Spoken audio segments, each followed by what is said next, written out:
This one is long overdue. I rediscovered an old message from a subscriber when I try to get a semblance of order in my inbox, which tends to be a ridiculous, chaotic mess due to the sheer number of messages I get every day.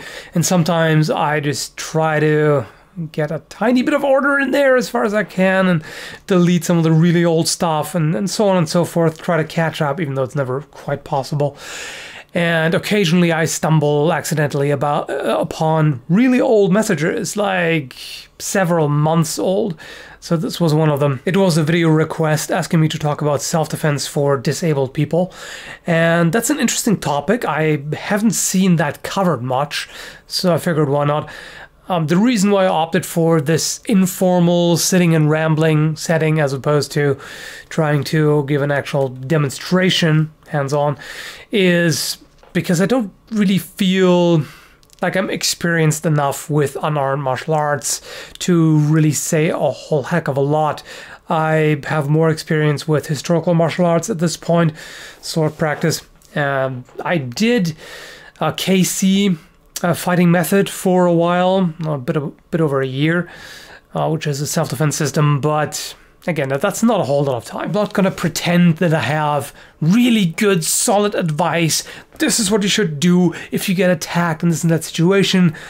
This is really more my personal thoughts on the issue and you know, trying to give you some ideas. Also, I would be interested in what some of you people think. You know, if you do have a disability of some kind or, you know, an injury or whatever, what are your thoughts and experiences? Have you ever been in a situation where you had to defend yourself, and what worked, what didn't? Let us know. I still want to give you some thoughts just for the heck of it. So first off, I generally have a lot of respect for people who practice martial arts and self-defense or really any kind of sport and so on when they have some form of disability. It's obviously makes things more difficult. At the same time, I'm also very well aware of how annoying it is for people with disabilities when everybody always reacts like, "Oh, you did this thing despite your disability. That's so awesome." Like they feel, or some people feel, you know, kind of belittled, and you know, I can understand that if everybody always just sees you through that lens of, oh, disabled, you have to get special treatment, etc., etc. Which, yeah, but even so, I can't help but be impressed by some people I've seen who really just don't allow themselves to be held back by these things, who practice self-defense in a wheelchair, for example, or on crutches. And I actually made one video about self-defense on crutches where I just kind of speculated a little bit on what you can do potentially during the time where I, you know, not long after my sparring accident where my knee was injured and I had to be on crutches for a while. But I don't feel like it was the most valuable contribution because, I mean, I was going on crutches for, what, like a couple of weeks? Not the same as somebody who has been doing that for years, or, you know, I don't understand all the, you know, the situations and circumstances that people might be in. But, you know, we have to be realistic at the same time. I mean, in most cases, it's obviously a disadvantage. It depends on how much, and some people are really good at compensating for the disabilities, if you will, or they get really good. For example, they get really impressive upper body strength. I've seen people in wheelchairs do pull-ups, which is insane. It's really awesome. So they find ways of working around that, and they can really get quite competent. However, it's still a workaround, right? You're still at a disadvantage compared to somebody who has no such issues and is physically fit and all of that. So that needs to be taken into account, and it's always important, in my opinion, to not get overconfident.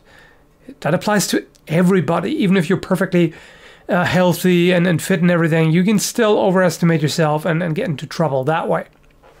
Other than that, what I generally think is if you have any kind of physical disability or disadvantage in any way or shape or form, it may be a good idea to consider weapons, because they are an equalizer, they level the playing field, they allow a physically weaker or otherwise inferior person to have a chance against a stronger or quicker or whatever, physically superior attacker.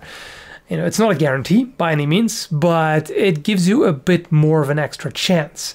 So in some cases, you already have something. For example, some people go on a cane. Now, you have to get used to, of course, using the cane, striking with it without, putting too much stress on the injured leg and falling down and such. And also, of course, let's face it, if you have to defend yourself against an attacker, chances are it's a reckless scumbag who doesn't care about the fact that you're disabled. Well, maybe they care about it in the sense that, oh, easy victim, easy target, awesome. And they may try things like taking the cane or the crutch away from you, pulling on it while you're holding it, trying to drag you down, etc., etc. And when I made that one video about self-defense on crutches, there were a few things that I picked up on which I frankly don't know how you could deal with. For example, if somebody tries to tackle you, or take you to the ground in general, it's going to be much easier for you. Again, depending on the type of disability. If you have only one good arm, that's not going to be your problem. If you have only one good leg, or if you can't walk at all, then you're going to be in trouble in that regard, of course, because it's going to be far easier for them to take you down to the ground and, just beat you then. So in that case, I think it's useful to have a worst case scenario type of mindset. So if you do practice self-defense and you're trying to prepare for a potential attack, which hopefully will never come, then it may be good to think, so what's the worst they can do to you? Well, I guess it's draw a gun and shoot you. But if that happens, then yeah, there's not too much you can do. But for example, if they do take the fight to the ground, let's say they drag you off your wheelchair, or they throw you off your crutches and just take you down and try to keep you there, what can you do? So it may be good to have a backup for that. It could be a knife, for example. Now, you can debate and argue back and forth all the time, like what amount of force is reasonable, what does the law say, etc., etc. But if you're facing somebody who is so reckless and immoral and aggressive that they will take down a disabled person to the ground and continue to assault them, that you have to crank it up. I mean, at that point you have to do your worst, basically. If you are able to draw a knife, hopefully that'll get them off you when they see the knife, because in most cases you don't want to deal with a knife. Like, everybody realizes as soon as there's a blade and you're in danger of getting stabbed, you want to get the hell out of there. If they don't, then you may have to use it. There comes a point where you have to defend your life and you have to do whatever it takes. And if it means stabbing the person who is on top of you and still assaulting you, then that may be what you have to do. I'm sure I don't have to talk about the importance of being aware of your limitations. I mean, that applies to everybody who practices martial arts or sports in general.